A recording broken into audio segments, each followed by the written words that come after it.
bonsoir à toutes et à tous. Déjà, je suis ravie d'être parmi vous pour vous présenter ce webinaire. Donc, je suis Madame Sergent Estelle. Je suis psychologue de l'éducation nationale spécialisée en conseil en orientation. Et ça va faire 12 ans que je travaille sur l'Académie de Créteil, plus précisément au CIO, Centre d'information et d'orientation de Fontainebleau-Avon en Seine-et-Marne.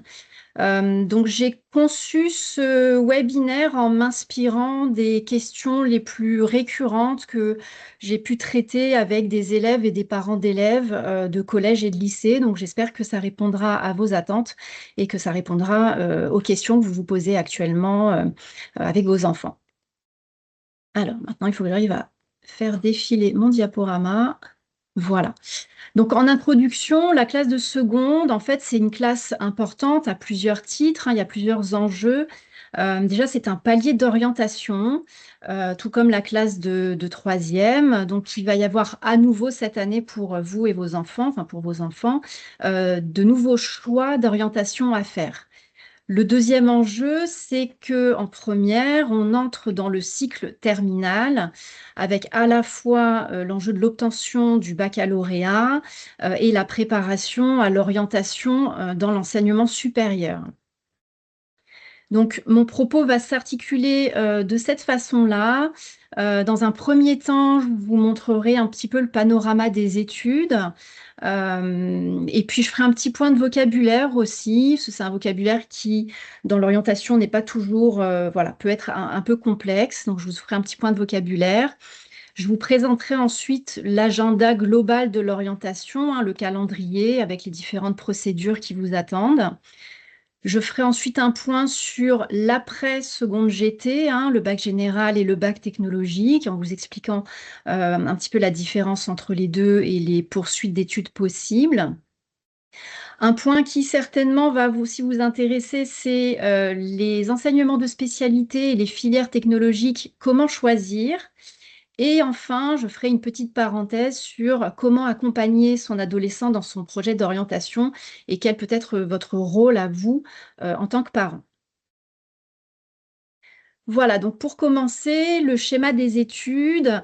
Donc là, cette première étape, ce premier palier d'orientation de la troisième générale, ça, c'est fait. Donc pour vous, c'est OK. Maintenant, vous en êtes là, donc en seconde générale et technologique. Je ne sais pas s'il y a des parents d'enfants qui sont en voie professionnelle. En tout cas, s'il y avait des questions sur cette filière-là, je vous invite à les poser via le chat. Donc voilà, en seconde générale, il y a un choix à faire entre une poursuite d'études, soit vers un bac général, soit vers un bac technologique, et je développerai par la suite la différence entre les deux et les choix plus précisément qu'il faut faire à ce moment-là, sachant que ces choix auront évidemment des répercussions sur les choix d'orientation post-bac. Donc voilà, ça c'est le schéma des études supérieures. Je ne vais pas m'attarder dessus, mais c'est pour que vous puissiez voir un petit peu la diversité des poursuites d'études possibles. Là, c'est le schéma de l'ONICEP qui est présenté par lieu d'études. Donc vous avez les études à l'université, les études en lycée, en grandes écoles, etc. Donc vous voyez que les chemins sont différents, les lieux d'études sont différents et ce sont des chemins plus ou moins longs. Et évidemment, les choix que vos enfants vont faire cette année vont être déterminants pour la suite. Donc, le petit point de vocabulaire qui me semblait important de mettre en avant, c'est la différence entre orientation et affectation. Vous allez devoir répondre à ces deux questions cette année, comme vous l'avez fait l'année dernière en classe de troisième. L'orientation, c'est le quoi? C'est qu'est-ce que je veux faire l'année prochaine? Quel chemin, quelle filière je vais choisir? Et c'est à bien différencier de l'affectation qui est le où, dans quel établissement.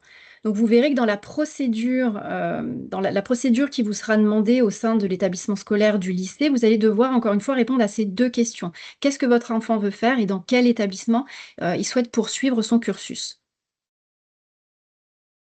Au niveau du calendrier de l'orientation, ça va être en deux phases, de la même manière que vous l'avez vécu lors de la classe de troisième. Donc, il y a une phase qui est dite provisoire et une phase qui est dite définitive. Donc, la phase provisoire, elle intervient soit à la fin du deuxième trimestre ou du premier semestre, selon l'organisation du lycée. Donc, à ce moment-là de l'année, vous allez devoir prononcer des intentions d'orientation, des intentions qui seront provisoires. Donc, vous devrez dire si vous souhaitez que votre enfant poursuive soit en première générale, en proposant des enseignements de spécialité, soit en première technologique, en proposant une filière technologique, ou éventuellement, dans certains cas, une demande de réorientation en voie professionnelle. Donc, comme vous voyez à l'écran, en gros, ce sera ces 3 petites cases à cocher en précisant les enseignements de spécialité ou la filière si c'est une voie technologique. Une fois que vous aurez prononcé ces intentions provisoires, elles seront étudiées par le conseil de classe qui donnera un avis provisoire sur les choix d'orientation de votre enfant. Un avis qui peut être favorable ou réservé en fonction, voilà, des compétences, du profil de votre enfant et de la correspondance de l'accord entre ses compétences et les choix qu'il formule. En cas de désaccord, c'est à ce moment-là, effectivement, que vous allez pouvoir entamer un dialogue avec le professeur principal ou la psy-EN de l'établissement ou via le centre d'information et d'orientation, soit pour définir des objectifs pour pouvoir accéder aux souhaits d'orientation de votre enfant, soit réfléchir effectivement à une autre orientation ou voilà, un autre plan, un autre projet. En tout cas, là, il n'y a rien qui se décide à ce moment-là de la procédure. On est vraiment sur un avis et sur du provisoire. La deuxième phase, qui est dite définitive, cette fois-ci, elle a lieu à la fin du 3e trimestre ou du 2e trimestre. Vous allez devoir à nouveau formuler des vœux de la même manière, donc première générale, première technologique ou réorientation, avec les enseignements de spécialité ou la filière technologique. De la même manière, ces vœux seront étudiés en conseil de classe qui donnera un avis qui cette fois-ci sera définitif et tiendra lieu de décision d'orientation, qui donnera l'accord ou pas à votre enfant de poursuivre sa scolarité sur les souhaits qu'il a formulés.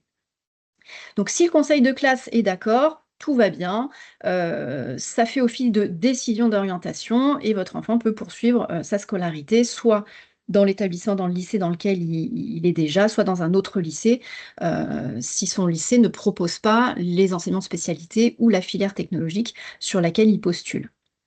En cas de désaccord, le dialogue continue avec la direction qui peut modifier la décision d'orientation ou maintenir le désaccord, et auquel cas la dernière ressource possible, c'est la procédure d'appel. Voilà. Et à ce moment-là, en même temps que les souhaits d'orientation, vous allez formuler les souhaits d'affectation avec les vœux d'établissement.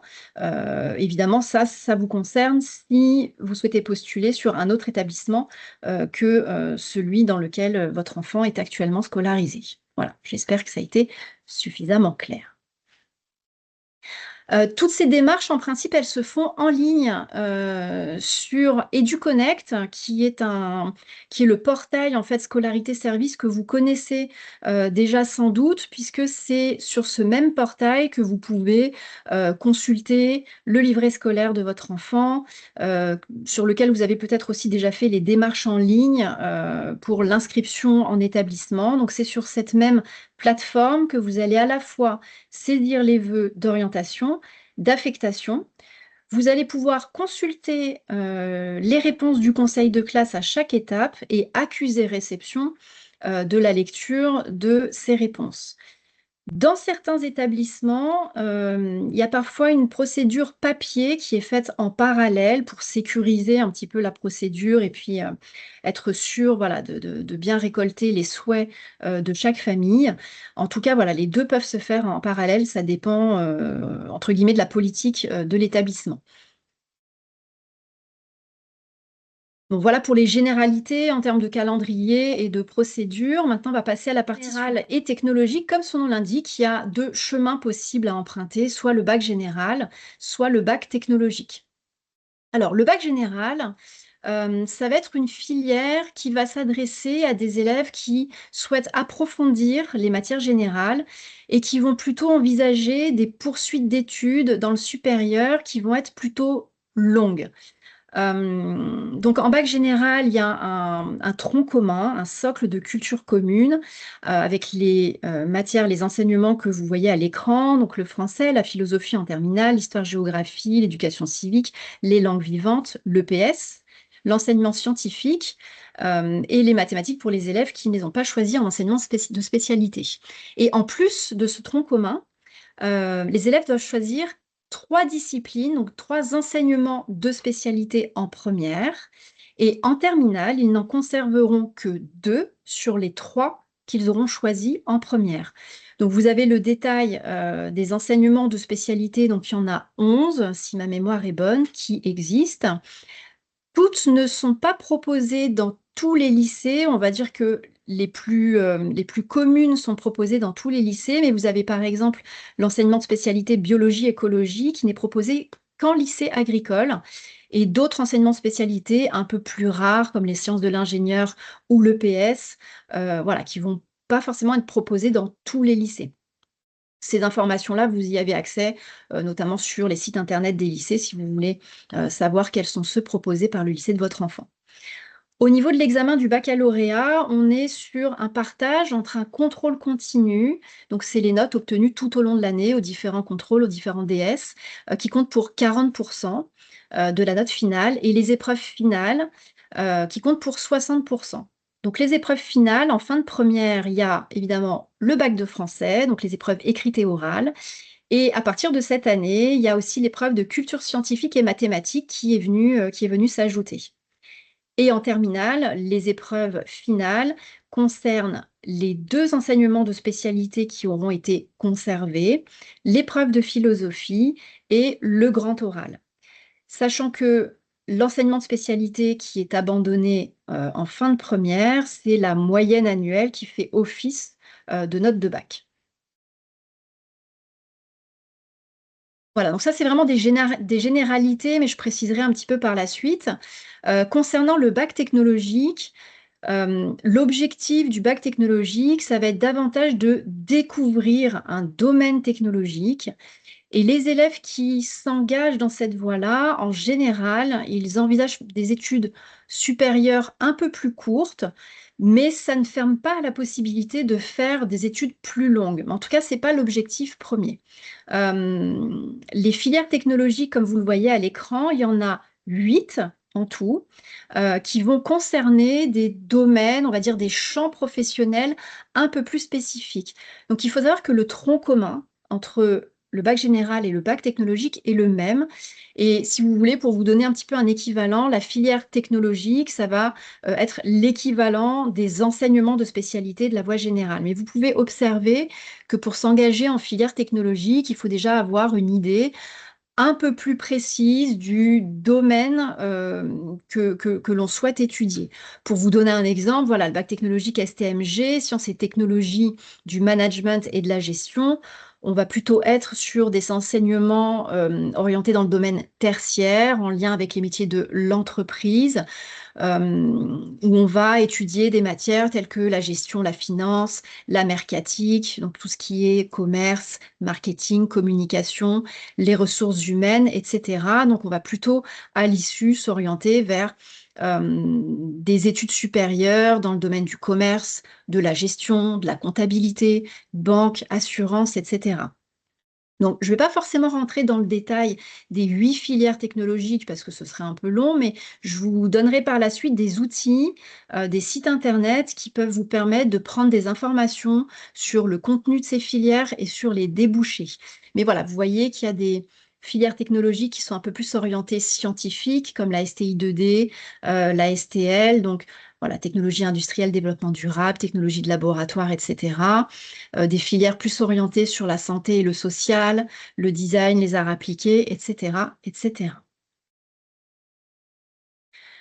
Pareil, si vous souhaitez en savoir plus sur les programmes de ces filières, je vous invite à vous rendre sur donc, le site du gouvernement, éducation.gouv.fr, et vous pouvez consulter les programmes du lycée général et technologique. Je vous ai fait une capture écran de la page d'accueil du site. Donc, vous voyez que vous pouvez découvrir à la fois les programmes des enseignements de spécialité en voie générale et les programmes des filières technologiques. Ça peut être utile aussi dans l'aide au choix de pouvoir un petit peu découvrir les différents chapitres qui sont abordés dans les différents enseignements de spécialité et dans les différentes filières technologiques. Voilà, donc on va rentrer un petit peu plus dans le vif du sujet, enseignement de spécialité, filière technologique. Comment choisir? Puisqu'en général, c'est à ce moment-là que ça se corse un petit peu. Donc en réalité, il y a plusieurs questions à se poser qui peuvent aider à faire ce choix. Une première question, c'est quel est mon projet post-bac? Une fois que j'ai mon baccalauréat, vers quoi je souhaite m'orienter? L'autre question, c'est quels sont mes points forts? Quelles sont les matières que j'aimerais approfondir?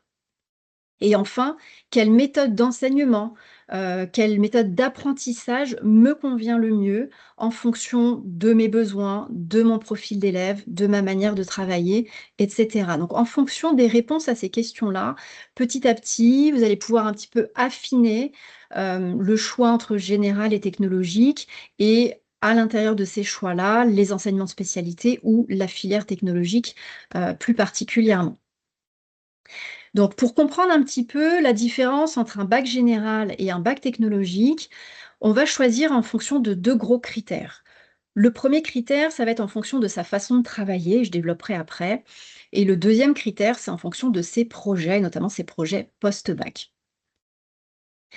Par rapport à la façon de travailler, en bac général, on va rester sur des modalités d'enseignement qui vont être très similaires à ce que, vos enfants, à ce que les élèves ont connu, en seconde et aussi au collège. Donc ça va être des enseignements qui vont rester relativement théoriques et abstraits, où les compétences qui vont être développées, ça va être réfléchir, analyser, synthétiser avec beaucoup de passages à l'écrit, d'argumentation, de rédaction, et cetera, et une grosse part qui va être faite au travail personnel, plutôt au travail individuel. Donc l'objectif du bac général, c'est d'approfondir des matières à un niveau d'expertise relativement important, hem, dans l'objectif de se préparer à des études supérieures relativement longues. Donc en bac général, il y a aussi la notion d'apprendre à apprendre, d'apprendre, à organiser son travail, à planifier, à gérer une grosse quantité de travail, à s'organiser, et cetera. C'est aussi ces compétences-là qui sont développées. Donc j'en étais, voilà, au bac général, la façon de travailler, je l'ai un peu développée et donc par rapport au projet, comme je le disais tout à l'heure, à l'issue d'un bac général, on va majoritairement s'orienter vers des études longues, donc bac+5 minimum et des études qui vont être globalement plus théoriques, plus abstraites comme à l'université, les classes préparatoires aux grandes écoles ou les grandes écoles directement. Alors, ça reste, un fléchage, ça reste des statistiques. Bien entendu qu'il y a des bacheliers généraux qui vont s'orienter vers des études plus courtes et des bacheliers technologiques qui peuvent s'orienter vers des études plus longues. Mais voilà, globalement, on est plutôt sur ce fléchage-là. Donc maintenant pour faire, la différence un petit peu avec le bac technologique.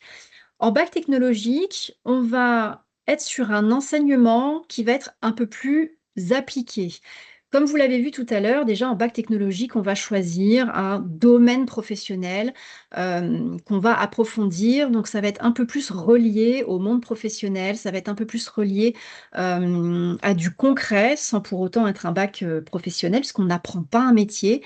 Mais en tout cas, sur les enseignements technologiques, on va être sur des thématiques qui vont être plus concrètes et plus appliquées. Les compétences qui vont être développées, ça va davantage être observer, réfléchir et expérimenter. La méthode de travail en cours, elle va davantage s'appuyer sur des travaux pratiques, Ça peut être en laboratoire, par exemple, pour la filière STL, donc sciences et technologies de laboratoire. Donc, ça va plus être sous forme de TP. Et il va y avoir davantage de travail en groupe, sous forme de pédagogie de projet. Donc les élèves vont travailler en groupe sur un projet et la restitution de ces travaux-là se fait davantage sous forme, d'oraux, par exemple, d'exposés. Enfin voilà, il y a peut-être un peu moins de passages à l'écrit et plus de passages à l'oral, pour rendre compte, de son travail. Donc au niveau de la pédagogie, si je fais un petit peu la différence, le bac général, c'est on apprend la théorie, enfin on découvre la théorie, on l'apprend, on l'applique. En bac technologique, la démarche, elle va être un peu inverse, c'est-à-dire qu'on va se baser sur un cas concret, sur un projet, qu'on va comprendre ensemble, et c'est grâce à cette compréhension par le concret qu'on va venir dégager la théorie qu'il y a derrière. Donc vous voyez que ça ne va pas tout à fait s'adresser au même profil d'élèves. Et à l'issue du bac technologique, les élèves, majoritairement, ils vont plutôt s'orienter vers des études un petit peu plus courtes, comme un bac+3, le BUT notamment, le bachelor universitaire de technologie, qui est, on va dire, le parcours un peu fléché après un bac technologique. Mais ça peut aussi être des BTS ou certaines écoles spécialisées. Je pense par exemple au bac technologique ST2S, sciences et technologies de la santé et du social, où on va pouvoir accéder à des écoles comme les IFSI, hein, l'Institut de formation en soins infirmiers, le diplôme d'état d'éducateur spécialisé, etc., etc. Mais en tout cas, ça va être des études un petit peu plus courtes. Donc maintenant, plusieurs hypothèses. Quand on est confronté à des élèves qui se posent des questions, le premier cas qu'on rencontre fréquemment, c'est des élèves qui n'ont pas d'idée précise de ce qu'ils souhaitent faire à l'issue du baccalauréat. Donc là, on va être sur une stratégie qui sera différente si l'élève sait ce qu'il souhaite faire après le bac. Donc, si on n'a pas d'idée précise de son orientation post-bac, on va pouvoir se poser les questions suivantes. Quelles sont les matières que j'aime étudier? Quels sont les domaines que j'aimerais approfondir? Et également, quels sont mes points forts? Parce que, effectivement, l'objectif du cycle terminal, c'est ce que je vous disais en introduction, avant toute chose, c'est d'obtenir son baccalauréat et d'obtenir son baccalauréat, entre guillemets, avec le meilleur dossier possible et avec les meilleures moyennes possibles, puisqu'en bout de course, il y a Parcoursup. Et Parcoursup, dans les candidatures des élèves, évidemment, ils vont regarder les bulletins, les moyennes et les appréciations. Mais pour l'obtention du baccalauréat, les enseignements de spécialité qui vont être choisis, ça va être les matières sur lesquelles déjà il y aura le plus gros volume horaire, hein. En première, c'est 4 heures d'enseignement par semaine par spécialité, ça représente un bloc de 12 heures d'enseignement. Et en terminale, sur les 2 enseignements de spécialité qui restent, ça représente 6 heures hebdomadaires par spécialité. Donc ça fait toujours un bloc de 12 heures. Donc 6 heures par semaine d'une matière, autant vous dire qu'on a plutôt intérêt à apprécier cette matière et à s'y sentir à minima à l'aise. Et évidemment, c'est les plus gros coefficients au baccalauréat. Donc vous avez là une petite infographie sur laquelle vous pouvez visualiser les coefficients au baccalauréat de chacune des matières. Et vous voyez que les enseignements de spécialité, ça compte coefficient 16. Donc c'est pas rien. Donc forcément, stratégiquement, pour obtenir le baccalauréat avec voilà, éventuellement une mention, ou en tout cas les meilleures moyennes possibles, il est plutôt préférable de choisir des matières dans lesquelles on est à l'aise, dans lesquelles on sait qu'on pourrait obtenir les meilleurs résultats possibles. Donc ça, c'est une première stratégie. Euh, voilà, j'y reviendrai. La deuxième hypothèse, c'est je sais exactement ce que je vise après le bac.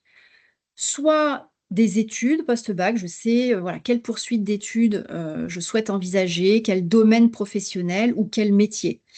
Dans ce cas-là, la stratégie, elle va être un peu différente, en tout cas, elle peut être un peu différente. La question qu'on va se poser, c'est quelle est la meilleure stratégie de choix d'enseignement de spécialité ou de filière technologique pour y parvenir. Hein, voilà, la fin justifie les moyens. En gros, je veux aller là. Quels sont les meilleurs choix possibles pour me garantir les meilleures chances d'accéder à mon objectif?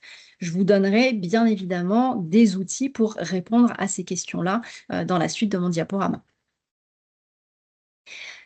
Donc, un des premiers outils que je souhaitais vous présenter, c'est ce site-là. Donc, c'est Horizon 21. C'est un outil qui a été conçu par l'ONICEP et qui permet de découvrir les enseignements de spécialité, les filières technologiques et de faire des simulations pour voir les portes que cela peut ouvrir dans l'enseignement supérieur. Donc, je vous ai fait une petite vidéo de capture écran. J'espère que ça va fonctionner pour que vous puissiez voir un petit peu comment fonctionne ce site. Donc, vous voyez, vous pouvez cocher voilà, que votre enfant est en seconde générale et qu'il souhaite, par exemple, s'orienter en première générale.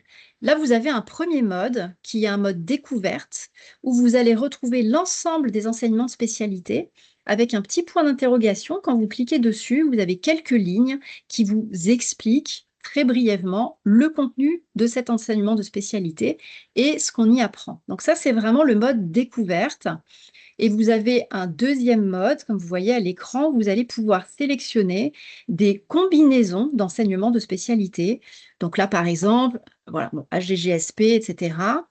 Et dans le bas de l'écran, vous avez des univers de métiers et d'études qui s'affichent avec des petits curseurs.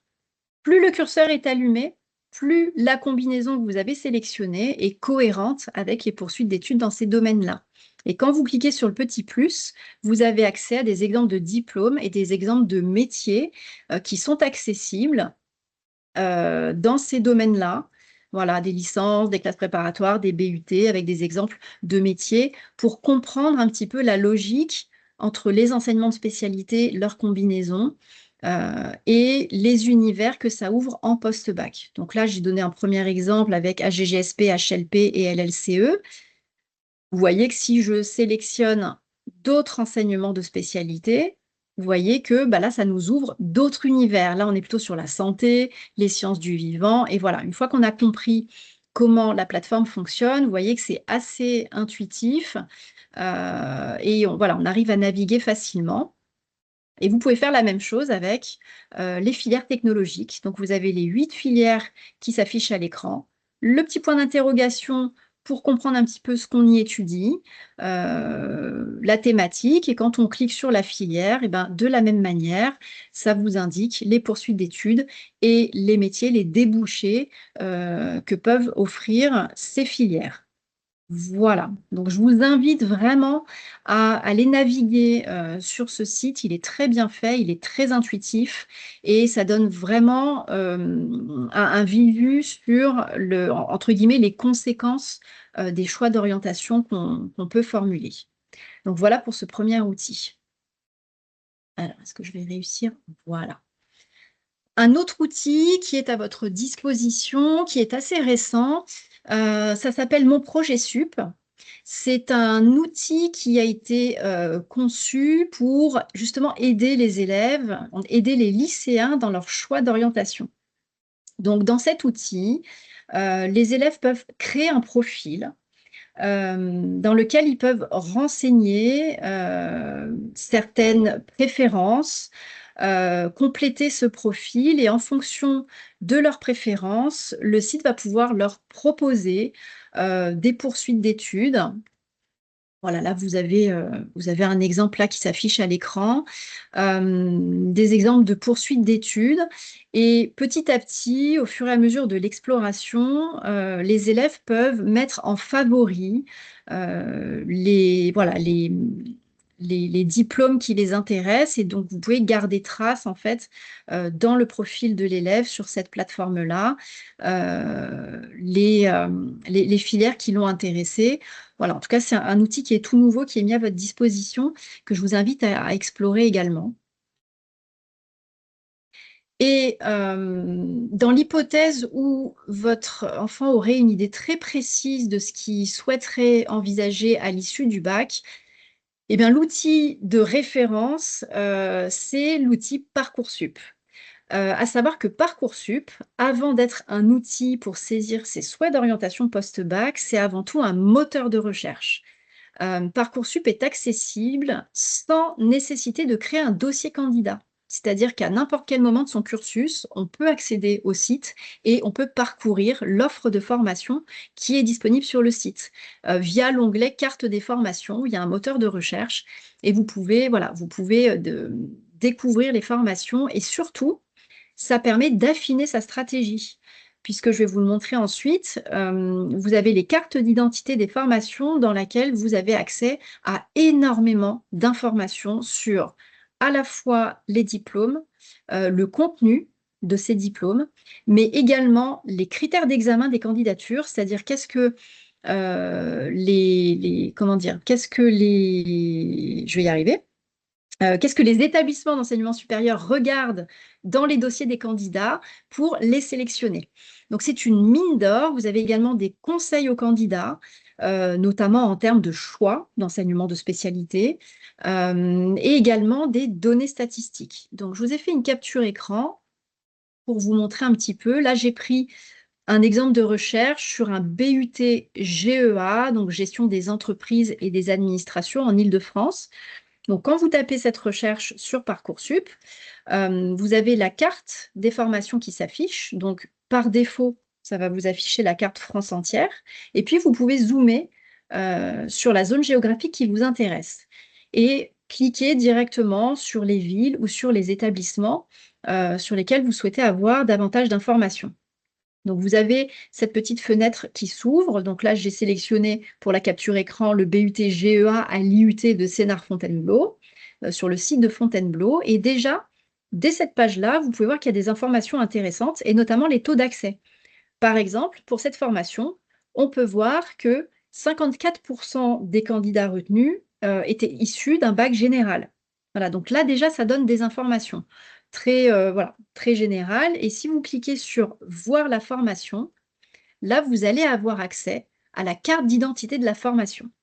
Déjà, ça vous indique si c'est un établissement public ou privé, si la formation est sélective, si elle ouvre droit à des bourses et vous avez le visa, de l'État qui certifie que le diplôme est bien contrôlé par l'État, quand c'est le cas. Et juste en dessous, vous voyez que vous avez différents onglets sur lesquels vous pouvez cliquer et dans chacun de ces onglets, vous avez des informations, qui vont vous aider à affiner le projet. Le premier onglet, découvrir la formation et ses caractéristiques. Vous avez déjà quelques lignes sur le contenu de la formation, les différents enseignements, l'organisation de la scolarité. Et vous avez les dates des journées portes ouvertes ainsi que les frais de scolarité qui s'appliquent. Dans le deuxième onglet, donc comprendre les critères d'analyse des candidatures, là, vous allez avoir de façon très transparente quels sont les éléments qui vont être observés dans le dossier des candidats et qui vont permettre à l'établissement de sélectionner les dossiers, notamment si c'est une formation sélective. Et vous avez également, dans cet onglet-là, les attendus de la formation et les conseils aux lycéens en termes de choix de filière au lycée notamment. Alors attendez, que je fasse, hop là. Ah bah j'ai eu un bug, c'est pas grave. Dans cet onglet-là, visualiser les chiffres d'accès à la formation, vous allez pouvoir retrouver toutes les données statistiques concernant les candidats, le profil des candidats qui ont été retenus sur cette formation sur les 3 années précédentes. Donc les données que vous allez retrouver, c'est de quelle filière sont issus les candidats qui ont été, pour lesquels on a pu donner une proposition d'admission. Donc, bac général, bac technologique, bac professionnel aussi, selon le profil de la formation. Vous allez pouvoir retrouver les taux d'accès par filière de bac. Vous allez retrouver également on va dire les doublettes d'enseignement de spécialité ou les filières technologiques qui sont le plus retrouvées parmi les candidats qui ont été retenus. Donc, cet onglet-là, c'est vraiment une mine d'or d'informations et ça permet vraiment soit de conforter un choix d'enseignement de spécialité ou de filière technologique, soit d'ajuster un petit peu la stratégie si les études post-bac que votre enfant vise ne sont pas tout à fait en cohérence avec ce que vous envisagez de premier abord. Et pour finir, donc vous avez un onglet qui vous indique les poursuites d'études et les débouchés de cette filière et un dernier onglet si vous avez des questions plus précises. Vous avez des liens avec des contacts vers l'établissement, notamment des contacts email sur lesquels vous pouvez poser vos questions. Voilà, je suis allée relativement vite parce que j'essaie de tenir le timing. J'espère que je vous ai pas perdu et que tout va bien. Voilà, donc maintenant je vais oui? Non, non, c'est bon, j'allais vous Ah dire, il y a OK. peu de questions, donc c'est parfait, on peut continuer. Donc je rappelle que les questions se posent par écrit sur le module questions et réponses. Mais je pense que vous êtes très clair, c'est pour ça. Bon, très bien. Allez-y. Al alors déjà, je vous rassure parce que tout ça, je me dis ça peut paraître un peu monstrueux, un peu indigeste, ça fait beaucoup d'informations, d'un coup, mais voilà, en tout cas, on va voir dans cette partie-là, déjà, vous n'êtes pas seul, pour effectuer ces choix-là. Vous avez plein de ressources et plein de personnes ressources aussi au sein de l'établissement. Bien entendu que entre ce qu'on a vécu en tant que parent dans le système éducatif, dans la scolarité, et ce qui est aujourd'hui, bah, il y a énormément de différences, donc ça peut être un peu déroutant, on peut se sentir un peu perdu, mais c'est complètement normal. En tout cas, gardez à l'esprit que vous n'êtes pas seul, et je vous donnerai encore à la fin tout plein de ressources, voilà, si vous êtes un peu perdu et que vous avez besoin d'aide. Donc, concrètement, la partie qui suit, c'est voilà, des petites astuces sur comment accompagner son adolescent dans son projet d'orientation et quel rôle vous pouvez prendre en tant que parent face à un adolescent qui doit faire des choix d'orientation. Donc, dans cette partie, voilà, j'ai essayé de dégager différentes thématiques, donc comprendre son adolescent, quels sont les enjeux de l'orientation et notamment à l'adolescence? Qu'est-ce que ça implique, d'un point de vue psychologique, d'un point de vue développemental? Quelles sont les postures que vous pouvez adopter? Quelles sont les démarches que vous pouvez faire pour aider votre adolescent? Et je terminerai par les ressources et les outils utiles. Et donc, comme vous pouvez le voir sur le petit dessin, tout va bien se passer.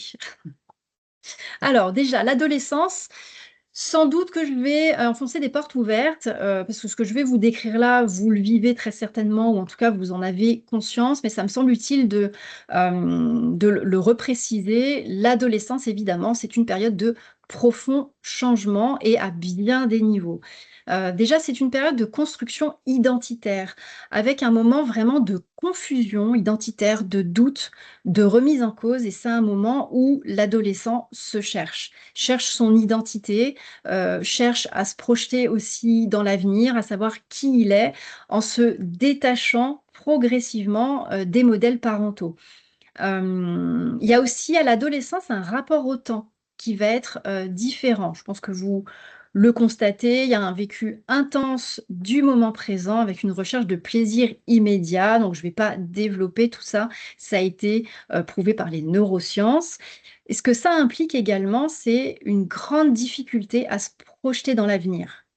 Parce qu'au niveau développemental, bah, c'est compliqué en fait de réussir à se projeter dans l'avenir et il peut en plus y avoir un conflit entre de l'envie et de l'angoisse dans cette projection-là.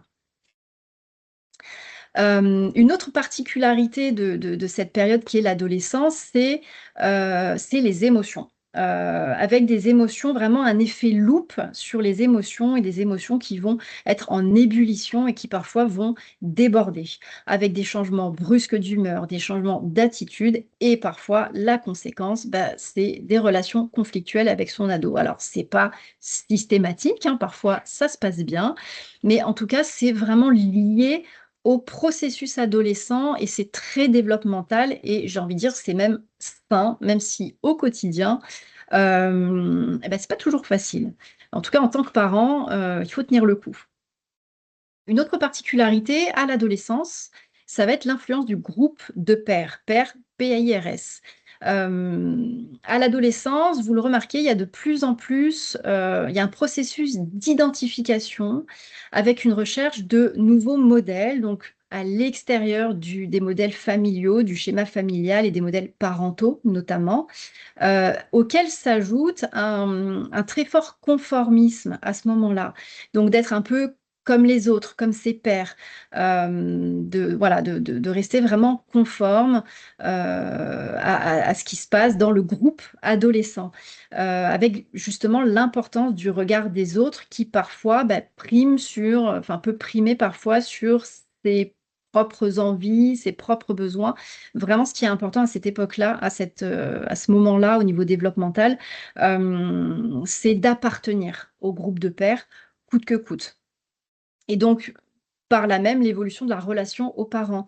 Vous voyez bien qu'à cet âge-là, les adolescents sont de plus en plus en recherche d'indépendance, d'autonomie, même si concrètement, on est d'accord que c'est pas toujours très bien acquis, mais en tout cas, voilà, il y a vraiment cette forte demande d'être de plus en plus autonome et que, en gros, les parents nous fichent un petit peu la paix à ce moment-là et nous laissent faire nos propres expériences.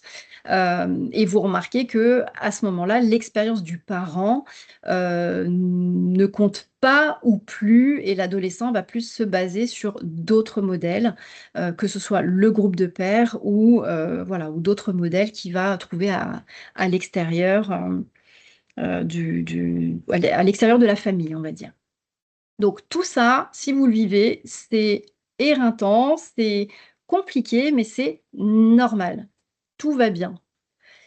Maintenant, l'orientation pour l'adolescent, il faut garder à l'esprit que ça reste une tâche complexe au niveau développemental et au niveau du développement aussi psychologique, au niveau du développement de l'identité.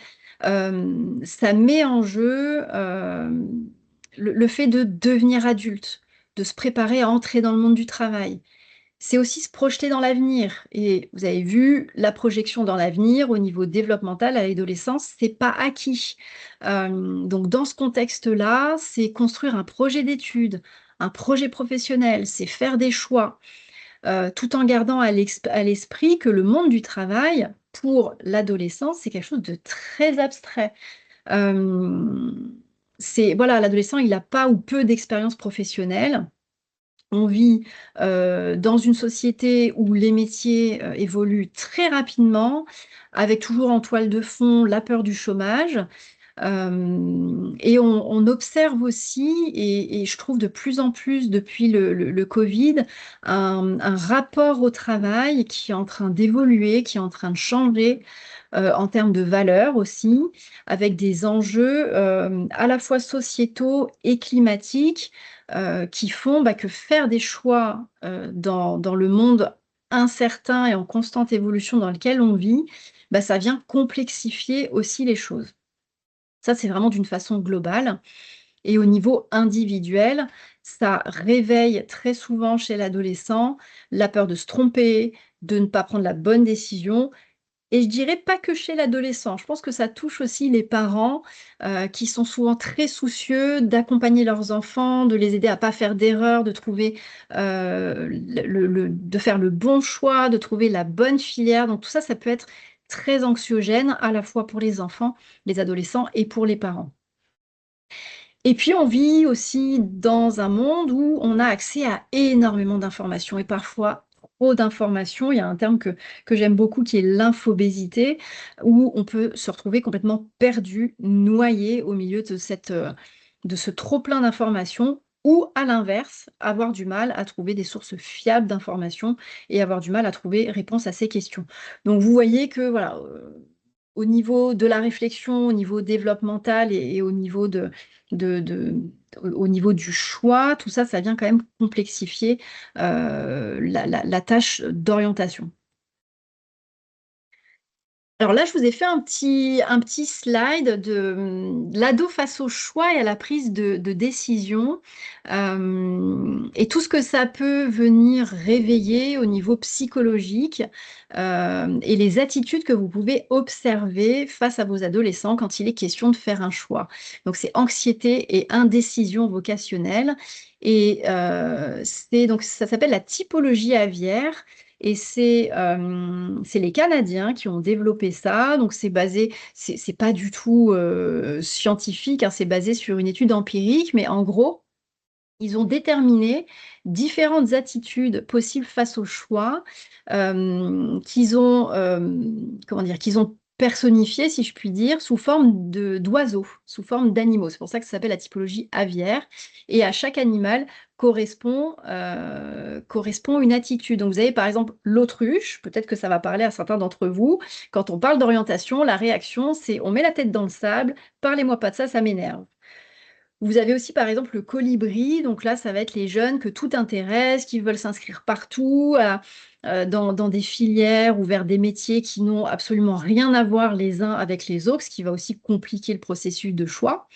Ou vous avez par exemple le pélican, là ça va être les profils de jeunes qui vont emmagasiner de l'information, qui vont aller sur différents sites internet, qui vont aller faire des journées portes ouvertes, qui vont discuter avec des professionnels et qui vont jamais prendre de décision parce qu'ils vont toujours avoir besoin voilà, d'accumuler de l'information. Donc, il y a d'autres oiseaux, d'autres profils.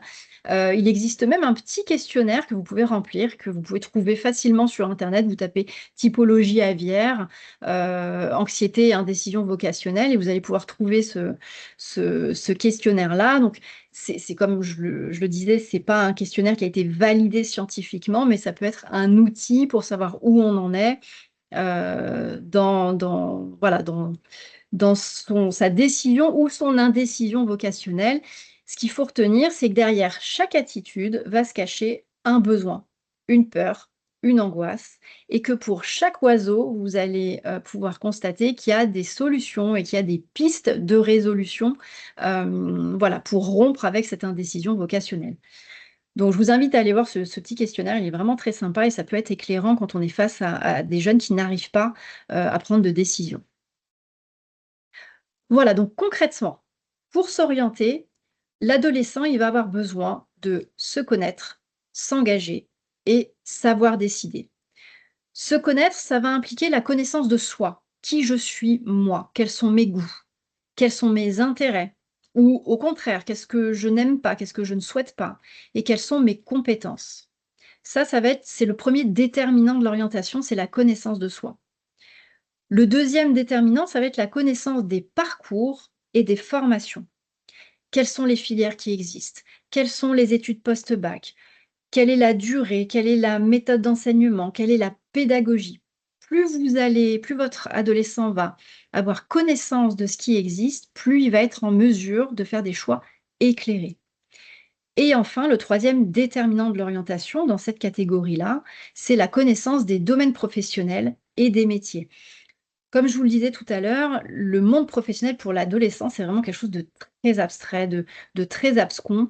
Et plus il va pouvoir, comment dire, se confronter, découvrir un petit peu ce qu'est le monde professionnel et ce que sont les métiers, plus il va pouvoir, encore une fois, faire des choix éclairés. Donc ça, c'est la première étape, se connaître. La deuxième étape, c'est s'engager. Pour aider l'adolescent, il va falloir multiplier les démarches concrètes. Se rendre à des journées portes ouvertes, des forums, des salons, rencontrer des étudiants, des professionnels, éventuellement faire des stages, vivre des immersions, que ce soit en établissement, que ce soit dans le monde professionnel. Ça va lui permettre de se construire une représentation du monde du travail et des études post-bac qui va être de plus en plus fine, de plus en plus concrète, et ça va lui permettre aussi de vivre les choses de l'intérieur et de pouvoir déterminer s'il se projette dans cette filière ou dans ce métier ou pas, et éventuellement réajuster aussi la connaissance de soi. Et enfin, le dernier critère, c'est savoir décider, notamment identifier la nature de son indécision. Si on est face, voilà, à un adolescent qui patauge un peu, qui piétine, etc., c'est important d'essayer de comprendre ce qui se cache derrière, par le biais de la typologie aviaire ou par d'autres biais, par des entretiens avec des psy-EN, des conseillers d'orientation, etc. Mais voilà, c'est vraiment important d'essayer de creuser qu'est-ce qui se cache derrière cette indécision. Ensuite, pour décider, ce qui est important, c'est de passer à l'action. Mettre en place des actions, des stratégies adéquates, Vous l'aurez compris, la méthode de l'autruche, c'est pas quelque chose qui fonctionne très bien. En tout cas, voilà, le calendrier, il continue à défiler. Donc à un moment donné, ça a ses limites et au moment des choix, l'idée, c'est de pas se retrouver à faire un choix par défaut ou voilà, dans une situation de stress ou d'anxiété. Et donc voilà, pour ça, moi, ce qu'on dit, c'est la motivation née de l'action. N'attendez pas que votre ado soit motivé, au contraire, enfin, invitez-le à se mettre en action, invitez-le à mettre en place des actions concrètes, et c'est ça qui va l'aider à y voir plus clair et qui va le motiver à réfléchir à son orientation. Donc, à quel moment réfléchir à son orientation? Ce qui peut être un peu compliqué, c'est cette sensation, cette illusion, en tout cas, que les choix qui sont demandés à chaque étape, donc en troisième, en seconde ou en terminale, c'est des choix qui vont être définitifs. Les choix d'orientation, ils vont plutôt s'inscrire dans une temporalité longue. Donc l'objectif, c'est pas forcément de décider immédiatement.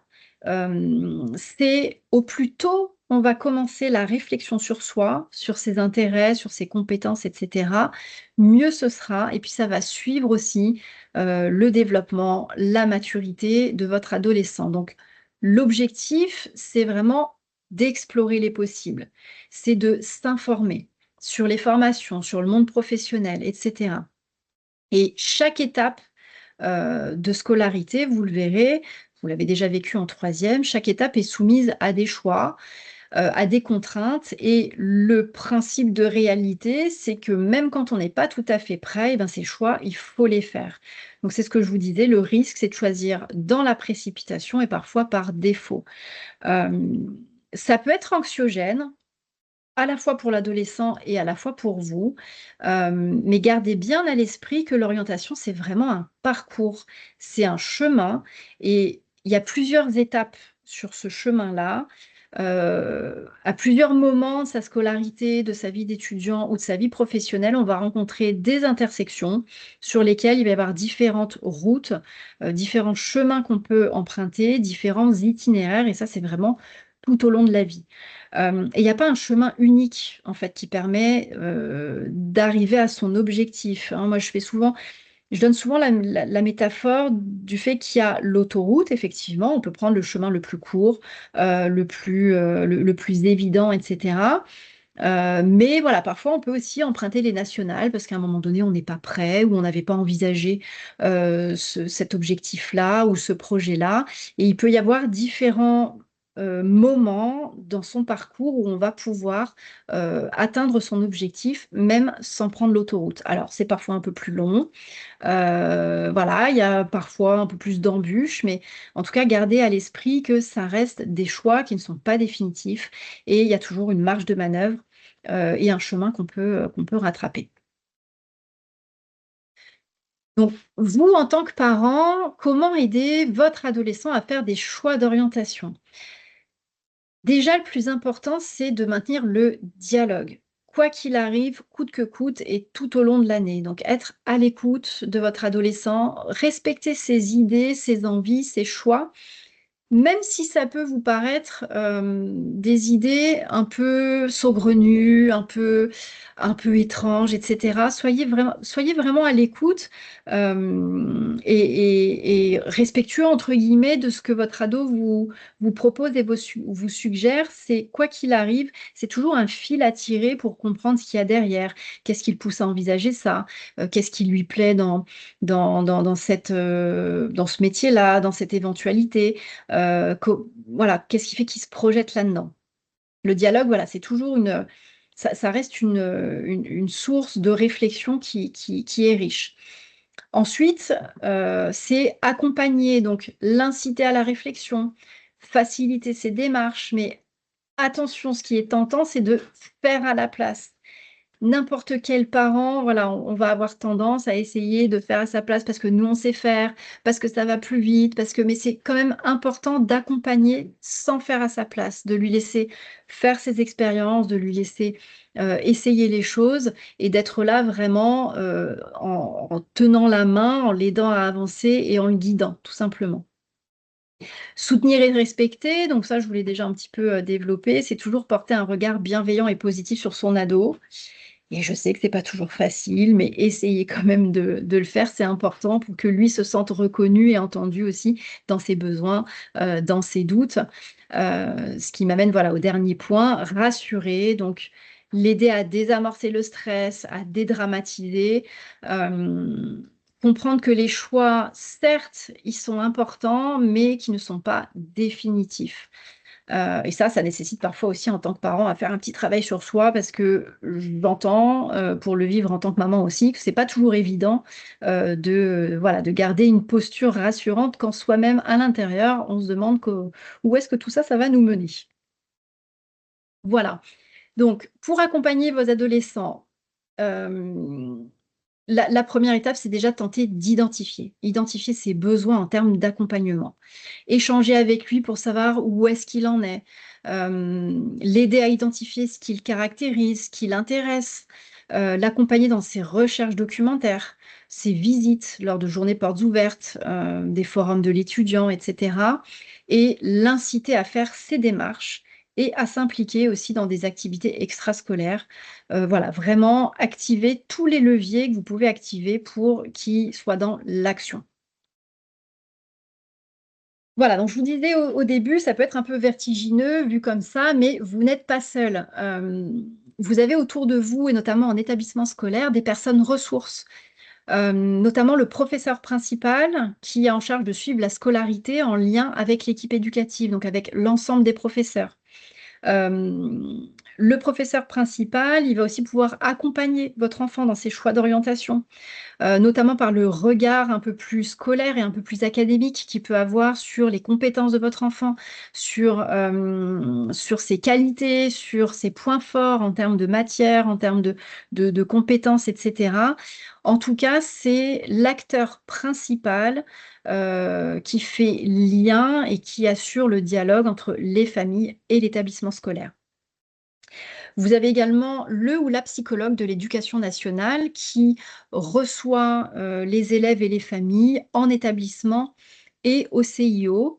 Donc on est formé au processus adolescent, au développement de l'adolescent, mais également spécialiste, du conseil en orientation scolaire et professionnelle. Donc on peut aussi accompagner, les jeunes à faire un point, les aider dans leur choix d'orientation.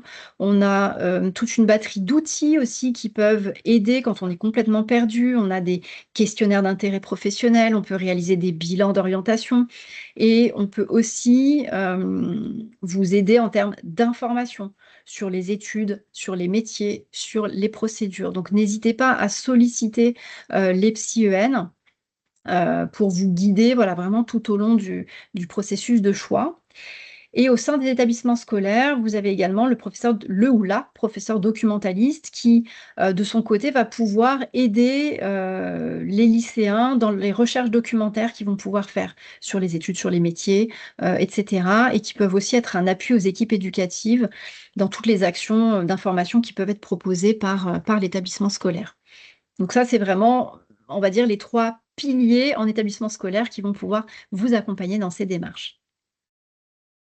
Donc bien évidemment, vous avez le CIO, le Centre d'information et d'orientation, qui est un lieu ressource. C'est un service donc gratuit, c'est un service public du ministère de l'Éducation nationale, qui est ouvert au public et l'accueil dans ces lieux se fait justement par les psy-EN, spécialisés en orientation qui vont pouvoir, vous accueillir. Alors c'est avec ou sans rendez-vous, ça dépend des CIO, ça dépend de l'organisation des équipes.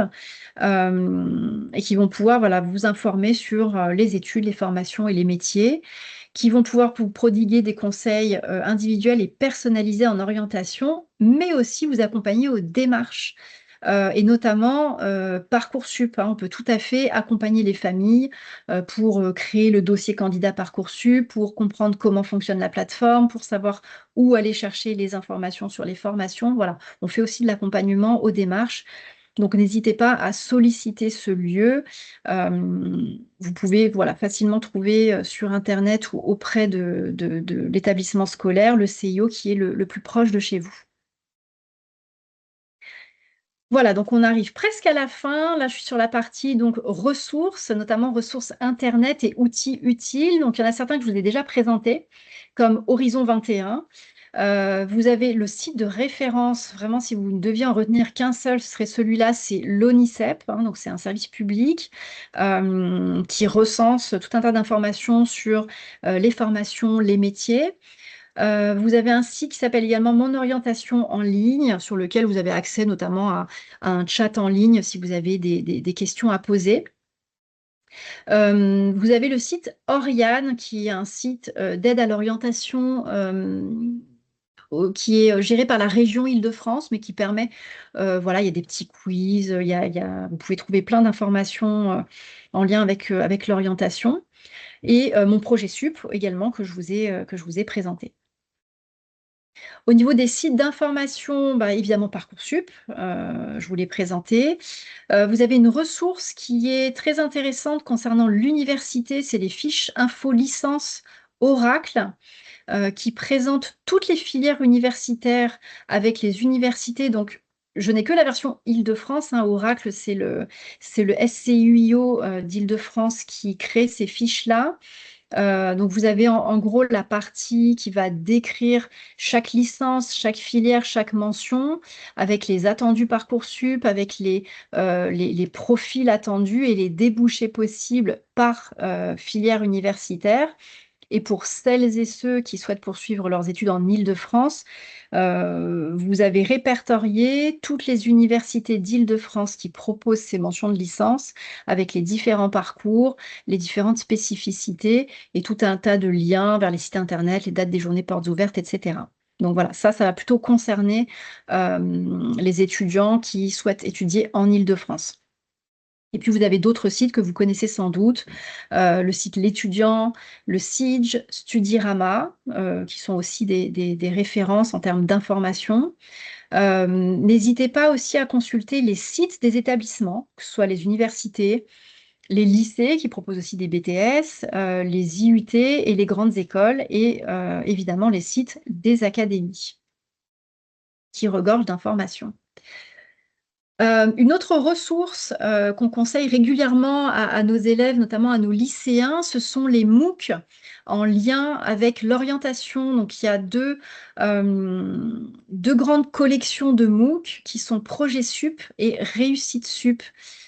Sur Projet Sup, c'est une collection de vidéos qui permet aux étudiants, aux lycéens de découvrir une discipline ou un cursus. Là, vous voyez à l'écran, par exemple, il y a un MOOC sur le droit Est-ce pour moi, qui permet vraiment de découvrir les filières, les débouchés professionnels, etc.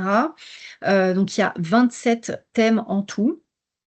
Et ça peut être une bonne approche aussi pour aider votre adolescent à voir si la filière qu'il envisage correspond bien à ce qu'il imagine, s'il reconnaît, si les débouchés correspondent à ses projets, etc. Donc c'est très intéressant, évidemment c'est gratuit. Et vous avez Réussite Sup, qui est un peu différente. C'est une collection qui va regrouper des vidéos qui permettent de réviser certaines notions ou de consolider les acquis en fonction de la filière choisie. Vous avez par exemple des MOOC sur des matières scientifiques. Alors là, vous avez de l'atome à l'humain, à la racine des mots scientifiques, des MOOC sur les mathématiques, sur la physique, etc. Donc ça permet, voilà, de réviser certaines notions et de préparer l'entrée dans l'enseignement supérieur dans les meilleures conditions. Voilà, donc moi j'en ai terminé pour ma présentation. J'espère que c'est pas allé trop vite. Donc je suis disponible pour répondre aux questions. Je vais vous relayer les questions. Il y en a pas énormément. C'est bon signe. En principe, c'est qu'on a été très clair et très clair. D'accord. Donc, je rappelle simplement déjà, avant toute chose, que le webinaire, pour ceux et celles qui sont arrivés un petit peu en retard ou ceux et celles qui ont eu un peu des problèmes dans l'affichage des slides, sera disponible à la fois sur notre chaîne YouTube. Donc, vous cherchez YouTube PEP, vous aurez toutes les informations. Et sur notre site internet, donc nous avons un centre de ressources sur le site PEPASSO. Vous aurez la présentation avec les slides. Donc, vous pourrez regarder à tête reposée les différentes présentations qu'il y a eu. J'ai quelques questions. Déjà, si de façon générale, lorsque la question se pose plus au niveau de la troisième, quand on veut partir en lycée, si on souhaite aller dans une filière que son lycée de secteur ne propose pas, est-ce qu'il vaut mieux, dès le départ, essayer d'aller dans le lycée qui propose cette filière, Mhm. faire une seconde générale dans un autre établissement que celui du secteur ou aura-t-il une chance d'aller dans cet autre lycée entre la seconde et la première? Qu'est-ce qu'il vaut mieux faire dans la mesure du possible? Alors, au niveau, donc là, on est sur l'orientation post-troisième en Oui, seconde générale et technologique, hein, c'est bien ça, c'est hein. ça. Oui. D'accord. Donc, effectivement, sur le lycée général et technologique, ça fonctionne euh, par sectorisation, c'est-à-dire qu'en fonction de l'adresse de résidence, vous êtes affecté automatiquement à un lycée qui est votre lycée de secteur. Donc, vous êtes prioritaire sur ce lycée de secteur. C'est-à-dire que si votre enfant obtient une décision d'orientation favorable à la seconde générale et technologique, la question ne se pose pas, il poursuit son cursus dans son lycée de secteur. En revanche, effectivement, il y a deux stratégies possibles. La première, c'est de faire sa classe de seconde dans son lycée de secteur. Et en seconde, au moment où se posent à nouveau les choix d'orientation et d'affectation, bah, si votre lycée ne propose pas la filière technologique que vous envisagez, bah, vous allez postuler sur les lycées du secteur, enfin les lycées du secteur, les lycées environnants qui proposent cette filière technologique. Donc en gros, c'est une plateforme informatique qui va traiter les souhaits d'orientation des élèves et qui va les affecter en fonction des places disponibles et du nombre de candidats. Donc, la place n'est pas garantie ni dans votre lycée de secteur, d'ailleurs, quand vous visez on peut être en seconde dans son lycée de secteur qui propose, par exemple, une première STMG et postuler sur cette première STMG, vous ne serez pas forcément pris dans votre lycée de secteur. Là, encore une fois, tout comme en poste troisième, c'est le dossier de l'élève qui est pris en compte avec ses moyennes. Donc, il y a j'espère que je vais être assez claire, il y a deux stratégies possibles. C'est soit commencer la seconde dans son lycée de secteur et postuler sur la première de son choix dans les lycées qu'il propose, soit effectivement, il y a une autre stratégie qui consiste à demander directement la seconde dans le lycée qui propose la filière vers laquelle on souhaite poursuivre. Mais si ce n'est pas le lycée de secteur, vous ne serez pas prioritaire. Donc, ça va dépendre de l'offre et de la demande. Vous ne serez pas forcément pris dans un autre lycée que votre lycée de secteur. Mais en fin de troisième, vous pouvez formuler, alors je ne sais pas si c'est national, mais en tout cas, sur l'Académie de Créteil, on peut formuler jusqu'à 10 vœux hiérarchisés dans l'ordre de préférence. Sachant que quoi qu'il arrive, il faut absolument mettre son lycée de secteur au moins en dernier vœu, puisque le lycée de secteur, il est de droit, entre guillemets. Donc, vous pouvez mettre un autre lycée en premier vœu, mais si la candidature n'est pas retenue parce qu'il n'y a pas de place nécessaire, ben, l'application informatique va étudier le vœu suivant. Et encore le vœu suivant, etc., jusqu'au lycée de secteur si malheureusement il n'y a pas de place. Donc, la stratégie, les questions qu'il faut se poser, alors effectivement, faire une seconde dans son lycée de secteur et changer d'établissement pour la première, ben, ça implique deux changements d'établissement en 2 ans. Donc voilà, après, c'est une réflexion à avoir. Ça dépend du profil de votre adolescent. Si vous avez un adolescent qui est très sensible au changement, qui a du mal à s'adapter, etc., effectivement, la stratégie de demander directement le lycée qui a le bac vers lequel on souhaite poursuivre, ça semble pertinent. Mais en tout cas, c'est pas bloquant du tout de faire sa seconde dans son lycée de secteur, même si celui-ci propose pas la filière souhaitée. Je ne sais pas si j'ai bien répondu à la question. Je pense. Est-ce qu'il est... Comment on fait pour savoir si on peut aller dans une seconde générale ou dans une seconde bac pro? Est-ce que c'est en fonction des notes? C'est-à-dire, si j'ai un 14 sur 20, est-ce que je peux demander à aller vers une filière pro? Est-ce que j'ai 10 sur 20 à peu près en troisième, hein, Hmm. je parle de la Oui, troisième. Est-ce que je peux espérer aller en seconde GT? d'accord. Bon, alors là, ce que je veux dire, ça va être un peu redondant avec le webinaire sur le poste troisième. Donc, je vous disais, l'affectation en lycée général, c'est une affectation par sectorisation. Donc, il n'y a pas de question à se poser. On a une adresse de résidence, on a un lycée qui correspond. En voie professionnelle, il n'y a pas de sectorisation. Donc, les familles vont formuler des vœux d'affectation sur des lycées professionnels qui proposent la filière demandée. Et après, c'est l'offre et la demande. C'est-à-dire que dans le meilleur des cas, le ratio candidature, place disponible fait que bah, l'établissement peut accepter tous les élèves, ce qui est rarement le cas et ça dépend des filières. Ce qui se passe le plus souvent, c'est qu'il y a plus de candidats que de places disponibles. Donc, dans ce cas-là, effectivement, dans l'application informatique qui gère l'affectation, il va y avoir un classement des élèves qui va être effectué selon différents critères avec un score. Et une grande partie de ce score est basée effectivement sur les résultats scolaires, sur les notes, donc sur la moyenne dans chaque matière avec un coefficient plus ou moins lourd selon les matières qui sont importantes dans la filière professionnelle demandée. Et donc, s'il y a, je ne sais pas, par exemple, 60 candidats, mais qu'il n'y a que 30 places dans la filière, eh ben, ils vont prendre les 30 premiers de la liste, donc entre guillemets, les 30 meilleurs dossiers. Et pour les 30 suivants, l'application informatique va étudier le vœu 2, le vœu 3, le vœu 4, d'où l'importance de formuler plusieurs vœux pour sécuriser la procédure. Donc, on ne peut pas anticiper à l'avance si on peut rentrer avec 10 de moyenne, avec 14 de moyenne, puisqu'en fait, ça dépend du profil des candidats avec qui on va être, entre guillemets, en compétition. Donc ça, on ne peut pas l'anticiper. Par contre, ce que les PsyEN et les CIO ont régulièrement, c'est ce qu'on appelle les taux d'attractivité ou les taux de pression. C'est-à-dire les chiffres qui ont pu être observés par filière et par établissement les années précédentes pour avoir une indication de si c'est une filière en tension habituellement ou pas. Donc ça peut être un indicateur qui permet d'affiner la stratégie.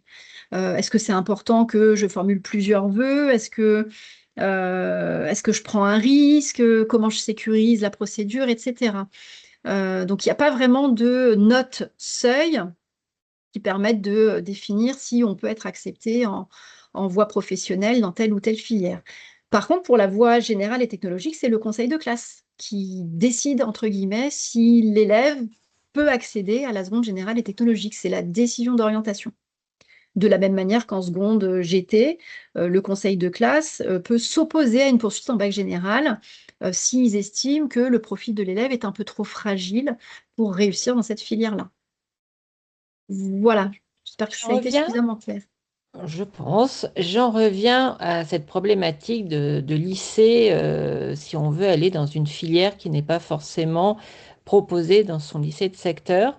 Euh, Si on va en seconde sur son lycée de secteur, comment ça va se passer lorsqu'on est en première? Est-ce que on est, on- alors je dirais pas prioritaire, mais est-ce qu'on risque d'être bloqué? Est-ce que ce sont les élèves qui viennent de la seconde du lycée où est proposée la filière qui sont prioritaires ou est-ce que tout le monde est au même niveau? Est-ce que c'est en fonction du dossier? Comment ça se passe?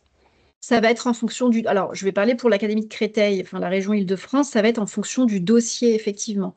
Ce ne sont pas les enseignants, c'est pas le chef d'établissement qui sélectionne les élèves qui vont intégrer la filière de l'établissement. Encore une fois, tout ça, c'est géré par l'application informatique via EduConnect.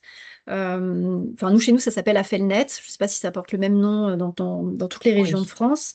Mais tout ça, c'est géré informatiquement. Donc, effectivement, ça va dépendre des résultats, enfin, majoritairement des résultats scolaires de l'élève. Après, il me semble, nous, dans notre académie, qu'il y a une bonification en fonction du lieu de résidence. C'est-à-dire, effectivement, plus l'élève va être près du lycée, plus il va être bonifié.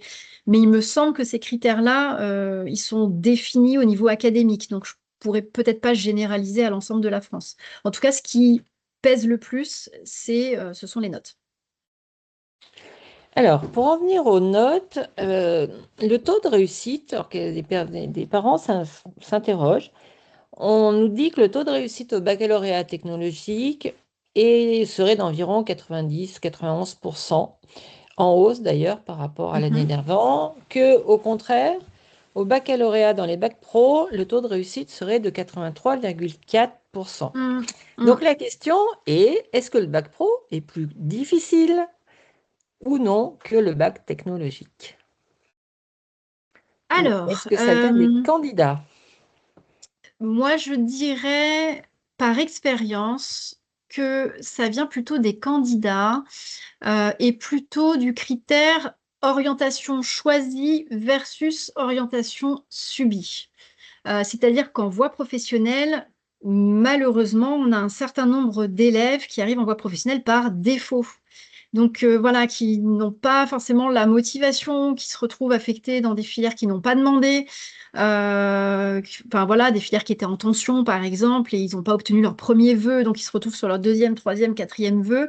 Donc en toute logique, voilà, la motivation, on peut comprendre que ce soit un petit peu compliqué d'accrocher scolairement dans une filière qu'on n'a pas choisie. Moi, je ferais plutôt cette hypothèse-là. Le bac professionnel n'est pas ni plus ni moins difficile que le bac technologique ou le bac général. C'est des difficultés qui sont différentes et qui vont s'adresser à des profils d'élèves différents. Ce qui peut faire frein, par exemple, en voie professionnelle, c'est d'être au contact dès la seconde du monde professionnel. Il y a des stages en entreprise, il y a des élèves qui sont tout à fait prêts en termes de maturité, en termes de motivation à s'engager voilà, dans une immersion professionnelle, et il y a d'autres élèves qui le sont moins. Donc là, on va plutôt être, je pense, en tout cas, c'est mon avis, plutôt sur du cas par cas dans l'explication de ces chiffres-là. Quelle procédure peut-on suivre quand on veut faire appel de la décision du conseil de classe en fin donc, de seconde? Mhm. Décision du conseil de classe et du chef d'établissement. Donc, vous avez dit qu'il y avait une procédure d'appel. Oui, il faut À qui vous... Oui, faut-il? c'est au chef d'établissement. Soit directement, soit via le professeur principal. Mais en fait, quand il y a désaccord sur la décision, normalement, la procédure, c'est que le chef d'établissement reçoive les familles pour lesquelles il y a un désaccord. Donc, il y a un dialogue qui se met en place dans le bureau du chef établissement. Et à l'issue du dialogue, il y a deux possibilités. Soit on arrive à se mettre d'accord et voilà, le chef établissement accorde comment dire, la décision d'orientation souhaitée par la famille. Soit le désaccord se maintient et auquel cas, voilà, la famille a, je crois que c'est 43 jours, 48 heures, je ne sais plus, pour faire appel de la décision. Mais voilà, en tout cas, c'est via le chef établissement. D'accord. Mais l'appel se fait auprès du rectorat, non? C'est une commission d'appel. En fait, c'est l'établissement scolaire qui gère les dossiers, c'est-à-dire qui réunit les pièces justificatives, qui convoque les personnels qui doivent être présents à la commission d'appel. Donc, dans l'établissement, ça va être le professeur principal et le ou la psy-EN qui convoque les familles. Et effectivement, la commission d'appel, elle se réunit dans un établissement, enfin, il y a un établissement qui est nommé chaque année pour réunir la commission d'appel, qui organise la commission d'appel, qui envoie les convocations, etc. Et les membres de la commission d'appel sont des membres d'équipes pédagogiques d'établissement, mais qui sont d'un autre district, d'un autre secteur, c'est-à-dire que les élèves et les familles ne se retrouvent pas confrontés à des personnels de l'établissement dont ils sont issus. C'est une réunion d'un jury complètement neutre. D'accord. En fait, voilà. Donc, on grandit un petit peu, pas tout à fait, parce qu'on nous demande à partir de quand on peut faire les journées portes ouvertes. Est-ce que commencer en quatrième pour du supérieur, c'est tôt ou pas, ou bien? Alors moi, je dirais le plus tôt sera le mieux. Après, en quatrième, faire des journées portes ouvertes d'établissements d'enseignement supérieur, ça me semble un peu tôt. Après, c'est vraiment au cas par cas. Mais en quatrième, par contre, on peut faire les journées portes ouvertes des lycées, que ce soit des lycées généraux et technologiques, des lycées professionnels, des CFA aussi, les centres de formation d'apprentis. Par contre, pour les établissements d'enseignement supérieur, moi, je le conseille dès la seconde. Euh, pour plusieurs raisons. Parce que déjà, la seconde, c'est quand même l'année, entre guillemets, en termes d'échéance, un peu plus cool, parce qu'en première, il y a le bac français, le bac de sciences. En terminale, je vous en parle même pas. Le calendrier est très chargé et la charge de travail est vraiment très intense. Donc, la première raison, c'est qu'on a un petit peu plus le temps en seconde à s'accorder pour ces visites-là. La deuxième raison, c'est qu'il arrive fréquemment qu'il y ait des journées portes ouvertes d'établissements différents qui tombent le même jour. Donc, bah, si on se décide en terminale, eh ben, il y a des journées portes ouvertes auxquelles on ne peut pas assister parce qu'elles tombent le même jour. Donc, ça peut être bien d'échelonner sur les années de seconde, première et terminale. Moi, c'est ce qui me semble le plus cohérent. Mais aller visiter une université en quatrième, troisième, je sais pas. Ça me semble pas forcément pertinent. Voilà. Après, ce n'est que mon avis. Surtout que ça, ça a le temps de changer parfois. En deux, Exactement. Ouais, trois ans, il y a des exactement. nouvelles choses Hmm. qui changent, qui se créent ou qui au contraire disparaissent. Est-ce que vous pouvez nous dire quelques mots sur les passerelles? Parce qu'on a parlé du droit de la peur de se tromper, mais finalement, il existe un droit de se tromper. Oui, tout à fait. Alors, les passerelles, il en existe à plusieurs niveaux. Il en existe à l'issue de la classe de seconde. Donc, il y a des passerelles possibles en cours d'année, c'est ce qu'on appelle le droit à l'erreur, qui concerne majoritairement les élèves de seconde professionnelle, où ça intervient, alors je parle pour l'Académie de Créteil, hein, encore une fois, ça intervient au niveau des vacances de la Toussaint. Les élèves qui estiment qu'ils se seraient trompés de filière, ils peuvent effectivement solliciter une commission pour pouvoir changer de filière en cours d'année à l'issue des vacances de la Toussaint. Donc ça, c'est la première échéance. Ensuite, il y a des réorientations possibles en fin de seconde. Ça va concerner par exemple des élèves de seconde générale voilà, qui découvrent un projet finalement dans la voie professionnelle et qui souhaitent se réorienter. Il y a possibilité, depuis une seconde générale et technologique, de rejoindre directement une première professionnelle. Donc ça, selon les académies, ça se fait sous forme de commission. Donc c'est souvent un dossier à monter. Chez nous, ça s'appelle un dossier passerelle, mais peut-être que ça change selon les académies. Donc on peut passer directement de seconde générale à première professionnelle, ou alors formuler des vœux de seconde GT à seconde professionnelle. Ça reviendrait à un redoublement de seconde GT à seconde pro. Par contre, la vigilance qu'il faut avoir, c'est que ces élèves-là ne sont pas prioritaires. C'est-à-dire que pour accéder en seconde professionnelle, ça va être les montants de troisième qui vont être prioritaires. Donc, on va d'abord leur attribuer les places et seulement les places disponibles pourront être redistribuées sur les élèves en demande de réorientation. Donc, stratégiquement, voilà, moi je mets souvent en garde les familles qui disent, bon, on fait la seconde GT pour essayer, il a un projet dans la voie pro, mais on n'est pas trop sûr. Il essaye la seconde GT et puis on verra, au pire, on se réorientera. Oui, ok, mais il y a une prise de risque parce que du coup, l'élève n'est plus prioritaire pour c'est les montées pédagogiques qui sont prioritaires. Donc attention à ça. Euh, et donc voilà, au lycée, il y a ces deux passerelles-là qui sont envisageables. Après, il en existe d'autres, mais que je ne vais pas développer, de première pro à première technologique. Je crois qu'il existe une passerelle. Mais voilà, globalement, c'est surtout sur la classe de seconde qui est un palier d'orientation, qui a encore des choses qui peuvent se jouer. Et après, il y a des réorientations possibles, évidemment, dans l'enseignement supérieur. Des étudiants en réorientation, c'est vraiment très fréquent. Il y a plein de façons de se réorienter. Ça peut être en cours d'année à l'université. Il y a des mouvements à l'issue du premier semestre. Et ça peut être aussi, on peut faire une première année dans l'enseignement supérieur, se rendre compte que finalement on s'est trompé, qu'on souhaite faire autre chose, et on peut reparticiper à Parcoursup l'année d'après et encore l'année d'après. Et voilà, ça, c'est pas un souci. On peut refaire des vœux sur Parcoursup, même si on a déjà entamé un cursus dans l'enseignement supérieur. Alors, vous me tendez la perche parce que nous avons une question. Est-ce que Parcoursup est un algorithme? Alors, avant que vous donniez la réponse, je rappelle que la PEP organise régulièrement des webinaires sur Parcoursup et donc ils Mhm. sont actuellement visibles sur notre chaîne YouTube. Et Mm. maintenant, je vous laisse la réponse. Alors, est-ce que Parcoursup est un algorithme? En gros, j'interprète la question comme est-ce que c'est Parcoursup qui décide des candidats retenus ou pas? Et la réponse est non. Parcoursup, c'est une interface en fait qui fait le lien entre les candidatures des lycéens et les établissements d'enseignement supérieur.